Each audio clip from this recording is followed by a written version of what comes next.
El mundo es un lugar lleno de industria. A lo largo de todo el planeta, durante los 7 días de la semana, 24 horas al día, en algún lugar, de alguna forma, alguien está trabajando. Producir, hacer y distribuir los productos y servicios es una parte fundamental de nuestra vida diaria. Pero ¿qué maravillas se esconden tras la fabricación de objetos cotidianos? Reciclar, pantallas de plasma, fuegos artificiales, vías de tren, cartuchos de impresora. 5 objetos ordinarios, 5 historias extraordinarias. Ahora descubriremos lo que sucede en la trastienda, en el interior de las máquinas que lo hacen posible, que nos enseña cómo lo hacen.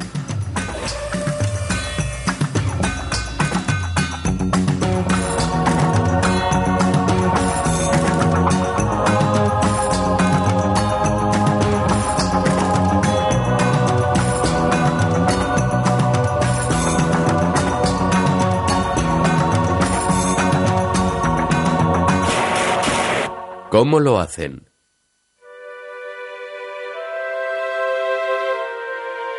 ¿Alguna vez se han preguntado qué les sucede a los aviones viejos? Los reciclan y los convierten en circuitos internos para teléfonos, ordenadores y televisiones. Pero, ¿cómo lo hacen? Bienvenidos a la base aérea Davis Monthan en Tucson, Arizona.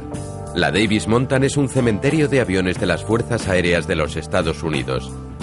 En Davis se puede encontrar cualquier cosa, desde Phantoms F-4 a bombarderos B-52, todos asándose silenciosamente bajo el sol del desierto.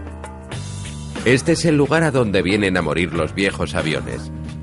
Pero también es el lugar donde resucitan en algo nuevo. El Lockheed C-141 Starlifter es un avión de carga de suministros para las tropas que hubo un tiempo en el que fue el orgullo de la Air Mobility Command. Con más de 40 años de servicio sobre sus espaldas, el Starlifter se enfrenta ahora a un periodo de retiro. Pero para el operario de reciclado Ramón Martínez, el Starlifter sigue siendo una mina repleta de materiales y componentes reciclables. Toneladas de planchas de metal, kilómetros de cableado, miles de componentes electrónicos.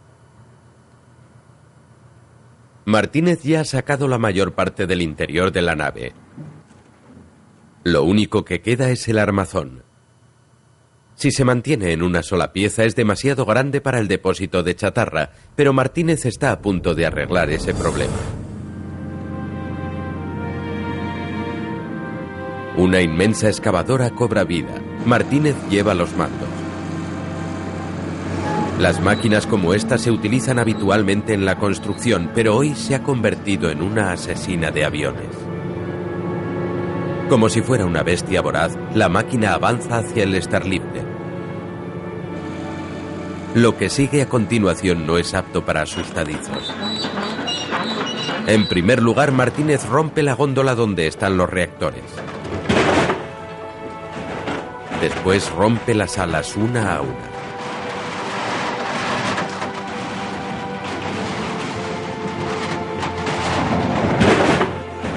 A continuación, la insaciable mandíbula de la excavadora se ceba en la zona de la cola.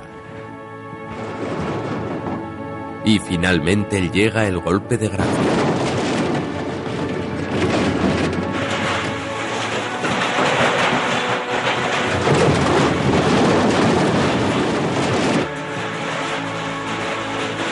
Como si fuera un depredador desmembrando a su víctima, la excavadora rompe las entrañas del malogrado Starlifter.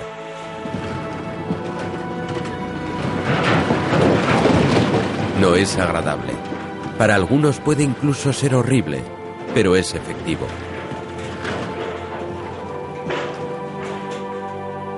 En solo 40 minutos ni una sola sección del avión queda intacta. Lo que queda no es que sea exactamente chatarra de bolsillo, pero es lo suficientemente pequeño para ser transportado a la siguiente fase del proceso de reciclaje.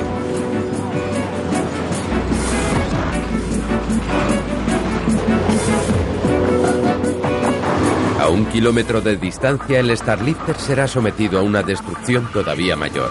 Es un trabajo caluroso y ruidoso, pero nada comparado con lo que sigue a continuación. Lo llaman la cabeza de martillo. Puede parecer la peor pesadilla para un avión.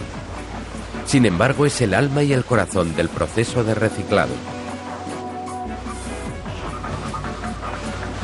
Primeramente se alimenta el martillo con trozos de metal. Los picos de acero machacan el metal realizando un trabajo estupendo.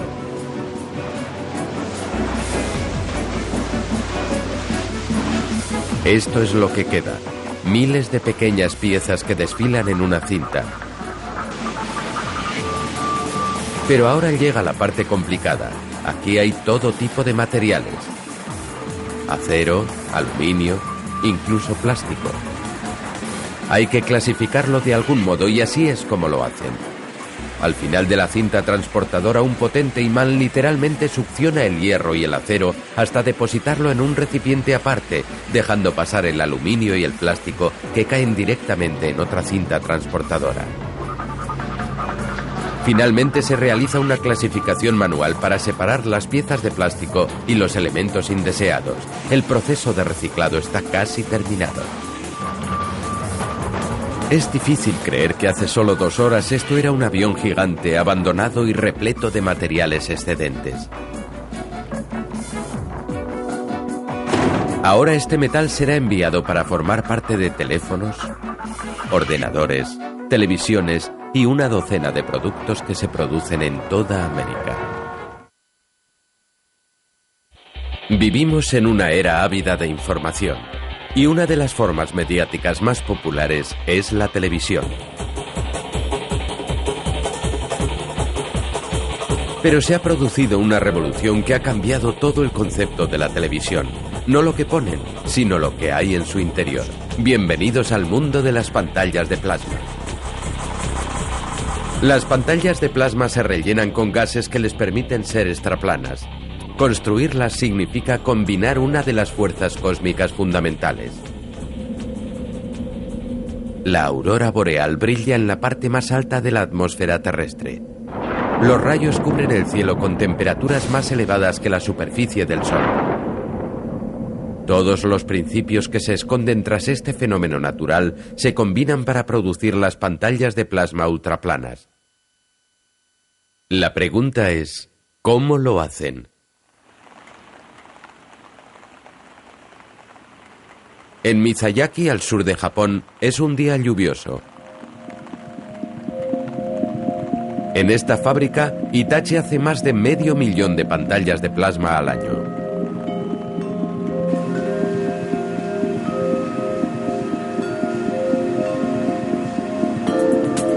Esto puede parecer una pantalla de televisión normal, pero si mira más de cerca podrá ver no solo una, sino 2 placas de cristal unidas la una a la otra.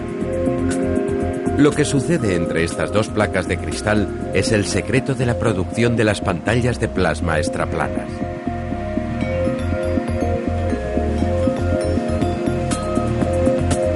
Entre estos 2 cristales hay una matriz de millones de diminutas células independientes. Cada una de ellas tiene un tamaño de una fracción de centímetros. A lo largo de la parte superior e inferior de las capas de cristal hay cientos de finos electrodos unidos los unos a los otros.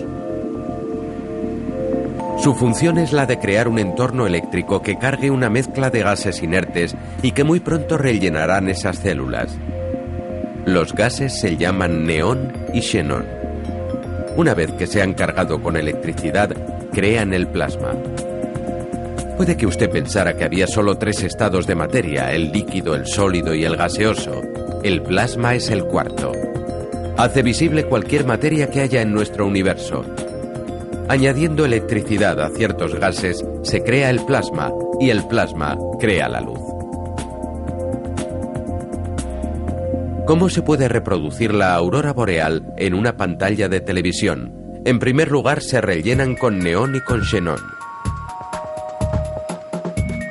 Este pequeño tubo de cristal se acopla a la parte trasera de la pantalla mediante un sistema de soldadura robotizada. Usando este tubo se aspira todo el aire que pueda haber dentro y se reemplaza por la mezcla gaseosa. Una vez instalado el tubo, el panel se envía a la zona donde están esperando los gases.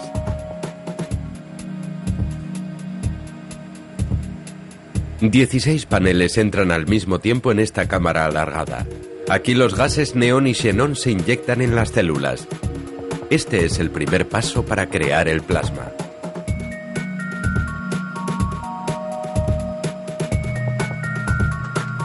Ahora las televisiones están llenas de gas. Pero hay un problema principal. Al cargar el neón y el xenón solo se genera una luz ultravioleta que es invisible para el ojo humano. ¿Cuál es la solución? Un poquito de química inteligente. Cada célula ha sido cubierta alternativamente con un elemento químico de color rojo, verde y azul llamado fósforo. Lo que muestre está a punto de ser descubierto en la zona de pruebas. Enseguida, por primera vez, la electricidad va a pasar por estas células.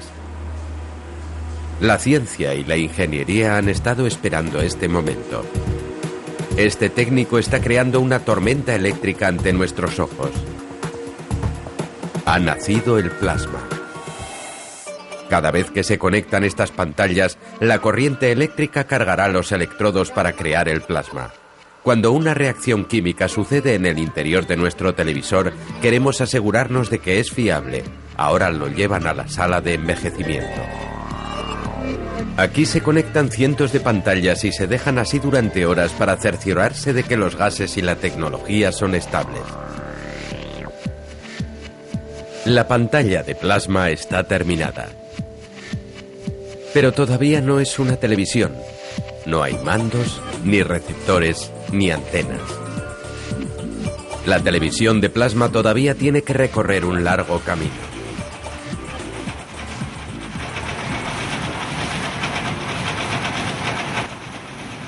Generar sonido e imagen comprende una gran cantidad de componentes individuales que se accionen al mismo tiempo gracias a miles de circuitos eléctricos.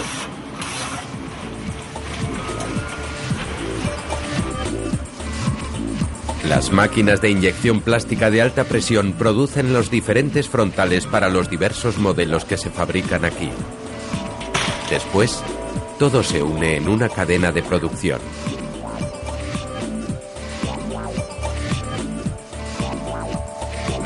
Los mandos de los circuitos que controlan la señal, la potencia, el formato, los receptores, todo se coloca en la parte posterior de la televisión.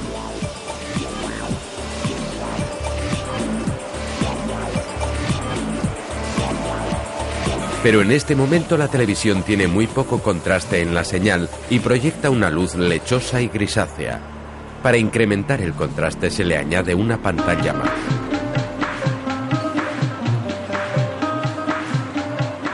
Ahora se comprueba todo.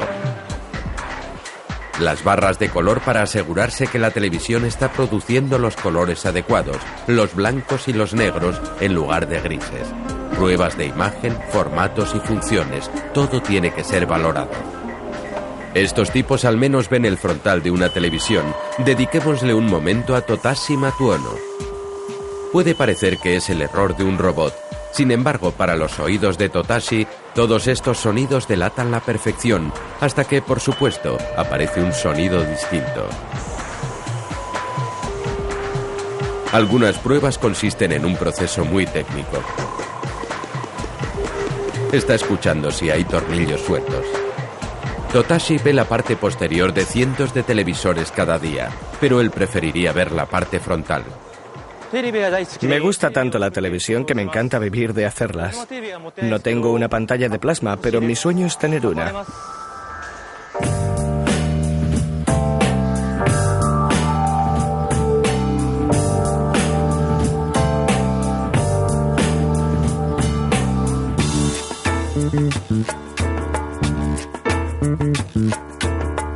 Después de empaquetarlas queda una prueba final que se reserva solo para uno o dos aparatos.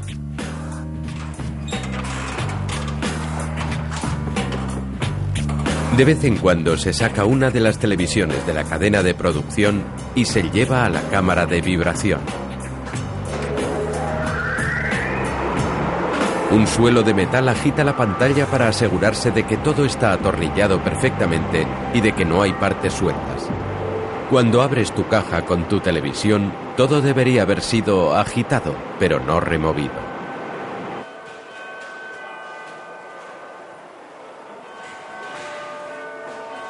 El día laboral llega a su fin y los televisores se cargan en los camiones que los distribuirán por todo el mundo.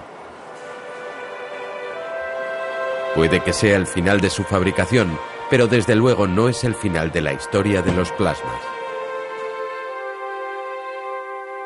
Lo que empezó en el cielo con la aurora boreal ha encontrado su camino por el espacio.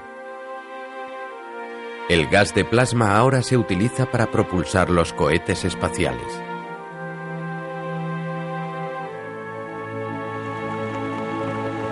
Y en la fábrica de Japón, los televisores sueñan en silencio con las imágenes que están a punto de mostrar al mundo, al igual que con los países que están a punto de conocer.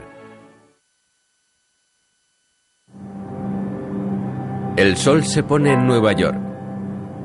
Es el 4 de julio, una de las fechas más importantes del calendario americano, el Día de la Independencia. Una gran expectación cubre la ciudad. Solo hay una clase de evento que pueda congregar a una multitud tan grande y diversa como esta. Un castillo de fuegos artificiales. De entre toda la gente del mundo, es a esta población a la que más les gustan los fuegos artificiales. Durante varios días, un departamento de los almacenes Macy's ha estado coordinando un inmenso dispositivo que comprende técnicos, equipos de televisión, policía y miembros del gobierno y del ayuntamiento. Coordinamos muchas concejalías del ayuntamiento y a muchas personas que trabajan para esas concejalías, además de vendedores callejeros, voluntarios. En total puede haber más de 5.000 personas que trabajan en una misma dirección. Todo este esfuerzo tiene un solo propósito: hacer realidad la visión de este hombre, un diseñador de fuegos artificiales, Gary Souza. Para mí, el momento más importante es cuando los primeros cohetes explotan en el cielo. Me emociono. Es el mejor momento de todo el espectáculo porque sé que todo va a salir perfectamente. Souza sabe que solo tiene una oportunidad para hacerlo bien. Evidentemente, no se puede ensayar un espectáculo de fuegos artificiales. Básicamente solo tienes una oportunidad y si no funciona, pues es un desastre. El espectáculo de Macy's promete ser muy especial. Aún así, no importa lo impresionantes que sean, todos los fuegos artificiales se basan en una sencilla mezcla química y una tecnología todavía más simple. Así que, ¿por qué son tan espectaculares? La historia comienza en el otro lado del mundo. En la ciudad china de Liuyang saben todo lo que hay que saber acerca de fuegos artificiales, porque lo que hacen en este pueblo son fuegos artificiales. De hecho, los fuegos artificiales son tan importantes para esta ciudad que incluso han erigido un monumento para honrarlos.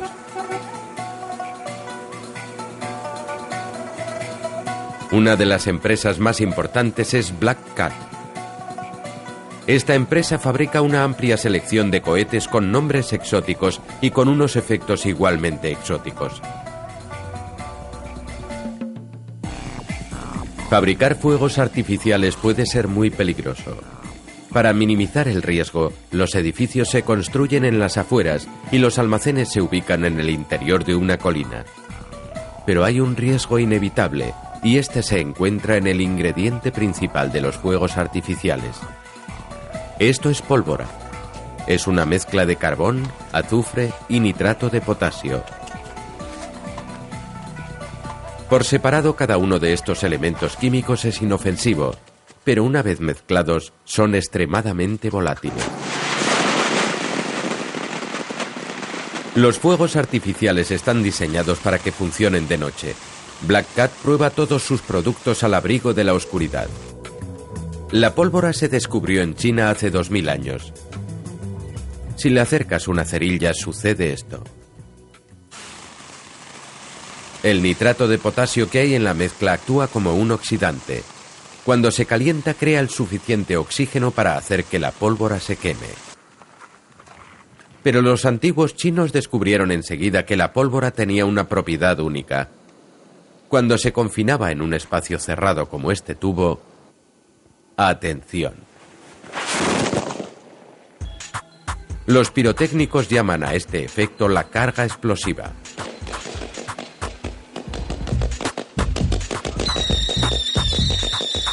En el pasado también descubrieron que si hacían un agujero en el fondo de un cartucho, se podía dirigir la dirección de la detonación. Se consigue lo que se conoce actualmente como carga impulsiva. Esto es lo que hace que un cohete vuele.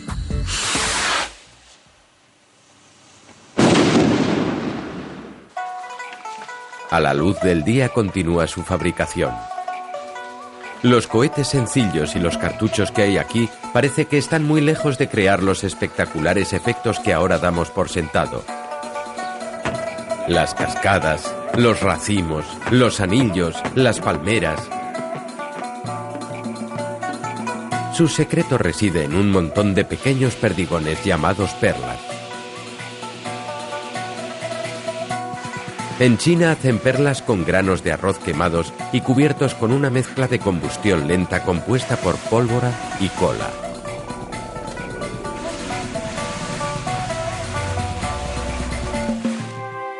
Para conseguir los múltiples efectos, se empaquetan las perlas en esferas de cartón llamados cartuchos. Para que tengan colores diferentes se le añaden distintos tipos de minerales salinos: estroncio para el rojo, bario para el verde. Para conseguir chispas y destellos se le añade aluminio. Se conectan los cartuchos a la carga principal con un cierto retardo y al prender el cohete, este provocará una irreversible reacción en cadena. Cada cartucho se prenderá con la detonación de la onda expansiva precedente.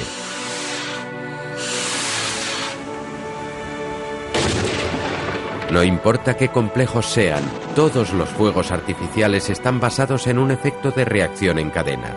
Lo único que hay que hacer es construir los cartuchos más grandes. 4 de julio en Manhattan. A medida que cae la noche, la multitud espera pacientemente el gran evento. En el centro de control ha comenzado la cuenta atrás. En unos pocos instantes, este equipo prenderá una gran cantidad de explosivos sobre el cielo de la ciudad de Nueva York. Entonces de pronto comenzará una degustación lumínica con vivos colores.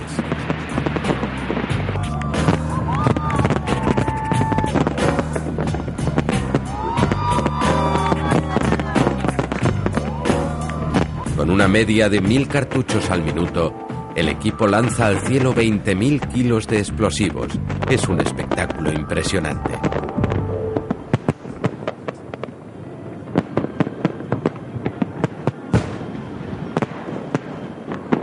Para que la mayoría de la gente pueda ver el espectáculo, los fuegos no se lanzan desde Manhattan, sino desde barcazas que se encuentran ubicadas en East River.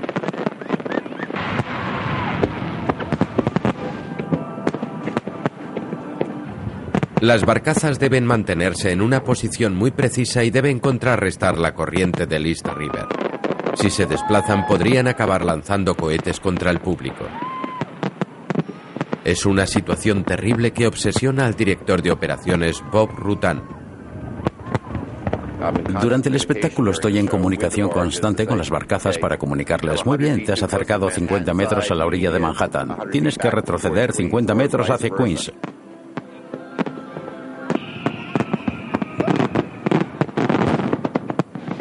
Los fuegos artificiales sacan a flote el niño que hay en nosotros. Incluso para el veterano equipo de Sousa es un momento muy emocionante. Estos fuegos son los mejores. Hay algo mágico en ellos. Este evento fue el que hizo que yo quisiera dedicarme a ello el resto de mi vida. Una sencilla reacción química en cadena tiene como resultado un maravilloso despliegue de efectos espectaculares. El 4 de julio, gracias a Gary Sousa y su equipo y a una técnica procedente de China de más de 2000 años, la ciudad de Nueva York puede ser testigo de todos ellos. Es lo más parecido a una catedral de la industria. Da la sensación de que es la entrada del infierno. Es caluroso, mugriento, ruidoso y está dedicado a fabricar solo una cosa: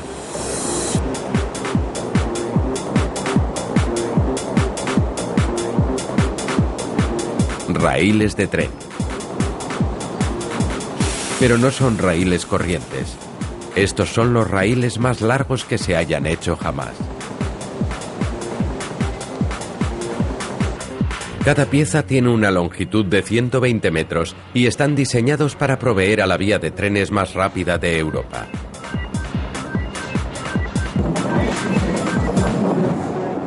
Las vías de alta velocidad transportan trenes que van a la impresionante velocidad de 350 kilómetros por hora.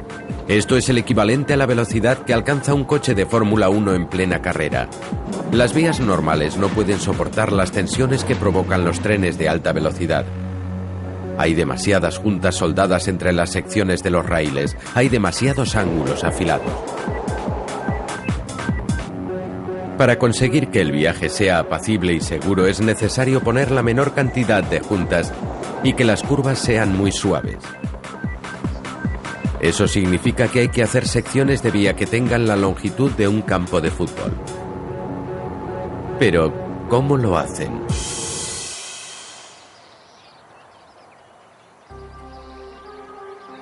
La historia comienza aquí, en las profundidades de los Alpes austríacos. Las casitas de chocolate con las montañas cubiertas de nieve no parecen esconder uno de los centros industriales más importantes. Pero este es el lugar que ha elegido la empresa Voestalpine para fabricar los raíles gigantes.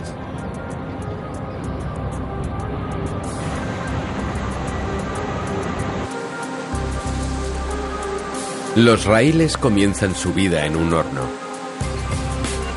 Las barras de acero son sometidas a una temperatura de 1400 grados centígrados.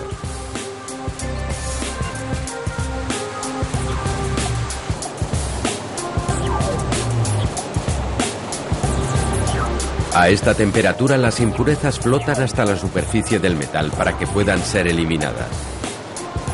Pero ¿cómo se limpia un trozo de metal al rojo vivo? A medida que van saliendo del horno, las vías van a experimentar un bautismo muy violento.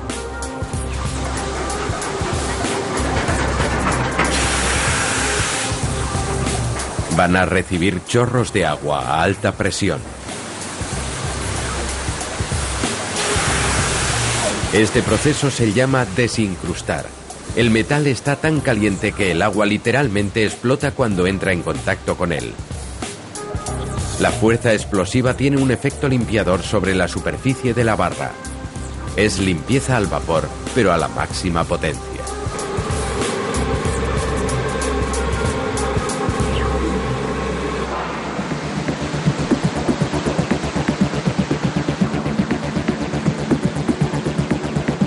En este momento las barras limpias son unas planchas de metal sin ninguna imperfección. Para convertirlas en vías de tren van a necesitar unas herramientas extraordinarias.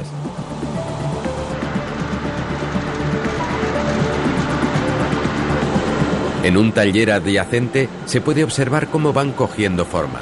Se llaman rodillos.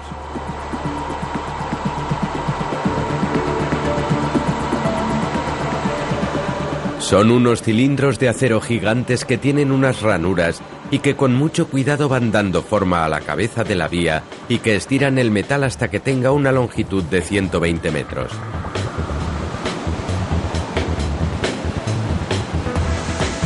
Ya en el suelo de la planta los raíles gigantes se mueven arriba y abajo sobre los rodillos al menos 16 veces.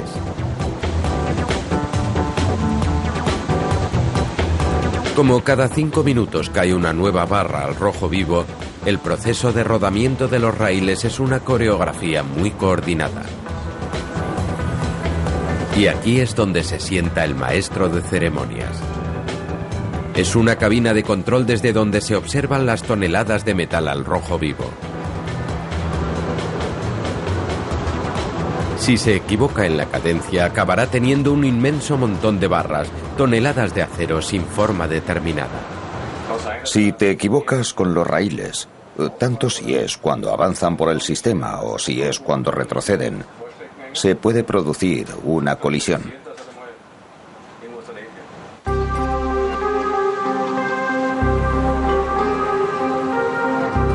Para evitar que se amontonen, el controlador manda los raíles a medio terminar por una rampa gigante.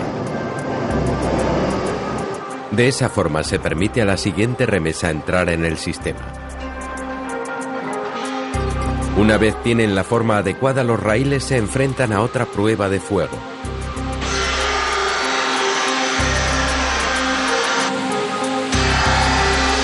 Una sierra circular gigante los corta a la longitud determinada según cada cliente.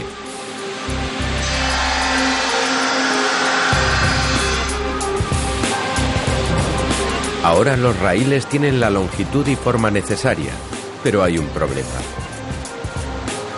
La cabeza del raíl es demasiado blanda.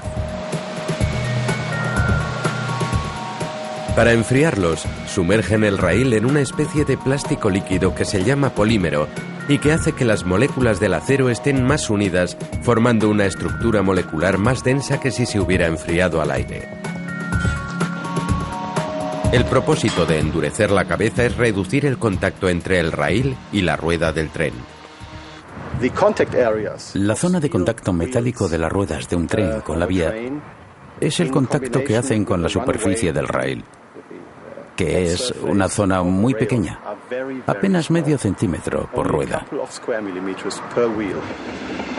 El resultado es que las ruedas vuelan sobre la superficie de los raíles.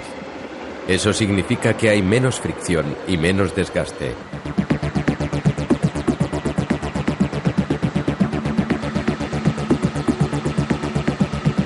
De nuevo en la planta, los raíles se someten a una última comprobación para saber si están derechos.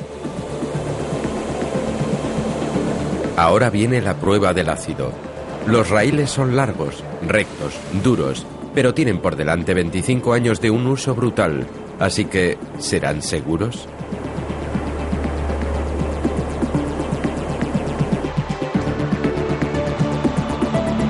El trabajo de Praka Christian consiste en averiguarlo. La maquinaria que él controla tiene una única misión: localizar el tipo de imperfecciones en el acero que pudiera provocar un accidente ferroviario. En la zona de inspección buscamos en los raíles fallos tanto en su superficie como en su interior. A una velocidad de 1,5 metros por segundo, cada nueva vía es sometida a una serie de inspecciones automáticas. Con luces rojas y azules se efectúa un escáner visual de imperfecciones. Con pruebas magnéticas se comprueba la superficie. Y con un rayo ultrasónico se comprueba si el interior del raíl tiene imperfecciones.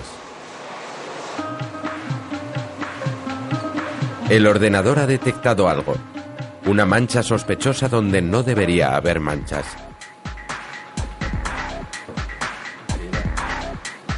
La más mínima alteración en la composición del acero podría provocar fracturas o fatiga en el interior del raíl.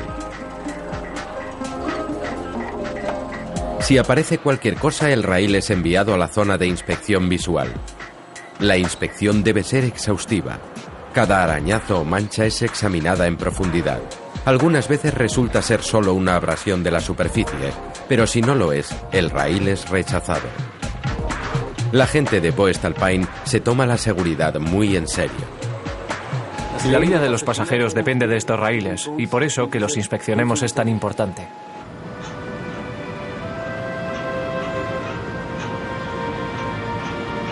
Una vez que han superado las pruebas de seguridad, los raíles deben someterse a un proceso final. La distribución.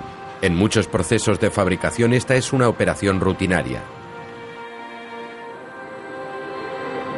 Pero en el mundo de los raíles ultralargos, la distribución cobra una nueva dimensión. Para llegar hasta donde tienen que ir, los raíles tendrán que ir sobre raíles. Eso significa que tendrán que elevarlos para subirlos a un vagón de carga ultralargo. El menor arañazo o muesca podría ser causa de que mandaran un raíl de 7 toneladas de nuevo al horno. Por tanto, el equipo tendrá que manipular cada raíl para subirlo a bordo sin causar ningún daño. Así pues, ¿cómo lo hacen?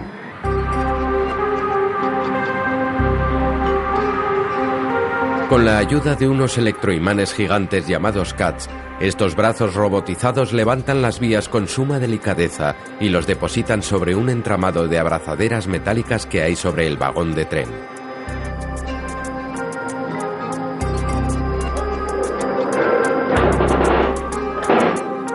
El equipo de carga se asegura de que cada raíl esté separado varios centímetros del otro, lo suficientemente cerca para optimizar el espacio, pero no tan cerca como para que lleguen a tocarse. Se colocan amortiguadores y cuñas para que la siguiente fila de raíles no dañe a las que están por debajo.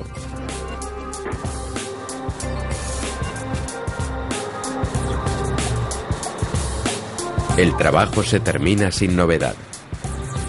Un nuevo cargamento abandona sano y salvo el taller con dirección a algún lugar de Europa.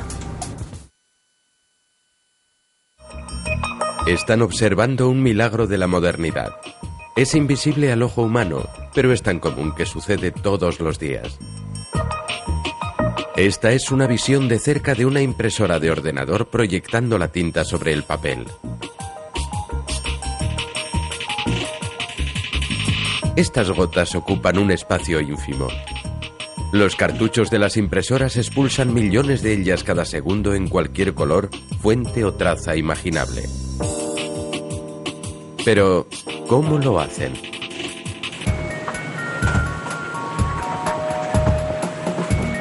Hewlett-Packard es la fábrica de cartuchos de impresora más grande del mundo.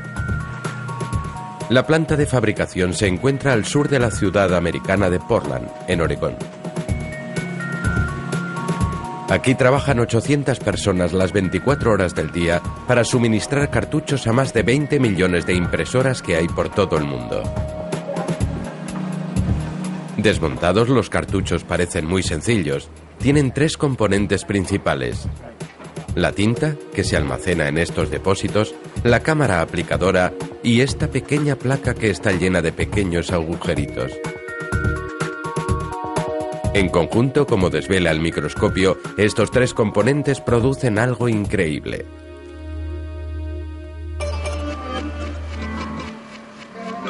Las imágenes y las palabras se forman gracias a una serie de pequeños puntos. Cientos por centímetro cuadrado. Miles en una página. Para hacer este trabajo, los cartuchos deben controlar con mucha precisión una cosa. Una gota de tinta tan pequeña se podría depositar sobre la punta de un cabello humano. La tinta de impresora es un líquido muy elaborado tecnológicamente. Se compone en un 80% de agua y un 20% de una mezcla mágica de disolventes, pigmentos y una especie de plástico líquido llamado polímero. El equilibrio entre estos ingredientes es fundamental. Aquí en el laboratorio de tintas, el técnico Melinda Pride comprueba si el color se corre. Se llama la prueba de la yema de huevo. Se coloca un poco de tinta amarilla en un recipiente. Se le añade una gota de tinta negra. El color negro debería mantener la forma, incluso si se agita el recipiente. La tinta es el único componente móvil del cartucho. Se bombea gracias a pequeñas boquillas como esta. Cada cartucho tiene al menos 400 de ellas ubicadas en un espacio que puede ser del tamaño de un sello. Es como una micropistola que dispara 36.000 gotas de tinta por segundo. Sucede tan deprisa que solo puede medirse en microsegundos. Un microsegundo es toda una vida.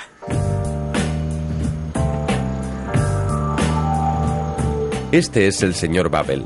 Su trabajo consiste en introducir minúsculas gotas de agua hirviendo dentro de la cámara distribuidora para reproducir la velocidad de la tinta.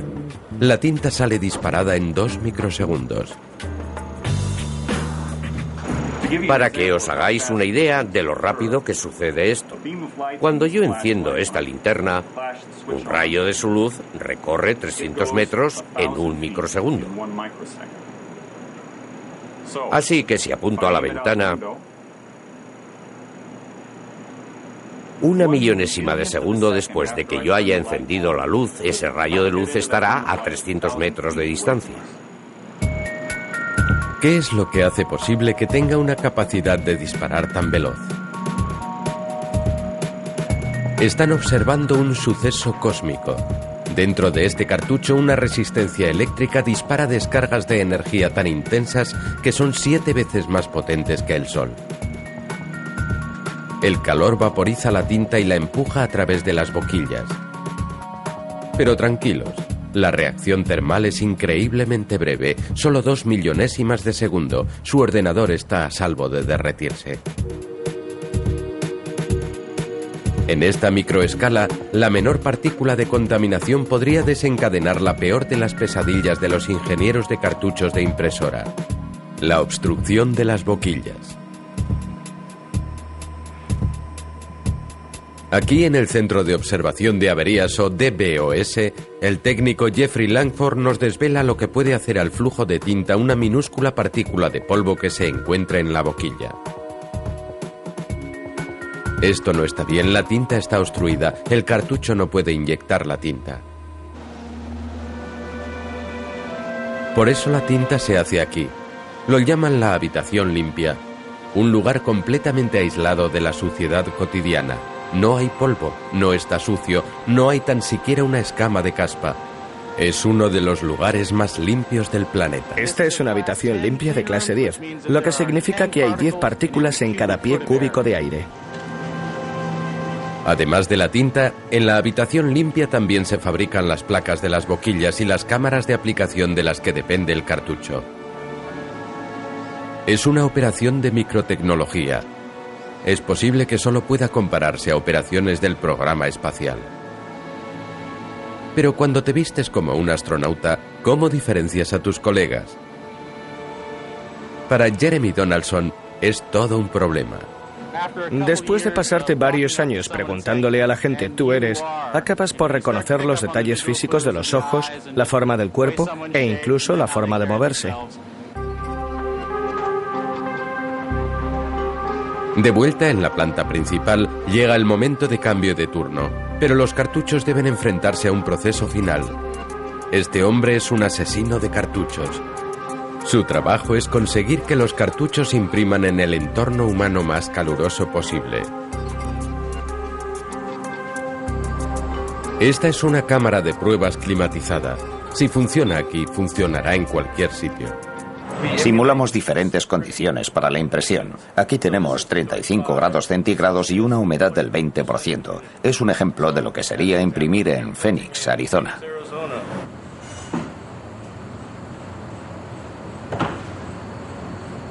Pero cuando han terminado de hornear los cartuchos, los colocan en una torre y los dejan caer. Yo dejo caer cosas, me encanta. Es un trabajo estupendo. La próxima vez que impriman algo, piensen por un solo momento en el milagro de ingeniería que está sucediendo en el interior de su impresora. Y tengan cuidado con la reacción termal. Probablemente sea lo más cerca que usted y yo estemos de un auténtico evento cósmico. A lo largo del interminable ciclo de días y noches, la Tierra sigue moviéndose. El mundo nunca duerme. En algún lugar, de alguna forma, alguien está trabajando, produciendo, fabricando o distribuyendo algo. Desde que ha empezado este programa, las fábricas del mundo han producido alrededor de 30.000 fuegos artificiales. Han montado 429 pantallas de plasma. Se han hecho de 4 a 6 toneladas de raíles. Se han fabricado 150.000 cartuchos de impresora y se han reciclado 57.000 toneladas de metal. Incluso los objetos más ordinarios tienen una historia extraordinaria que contar.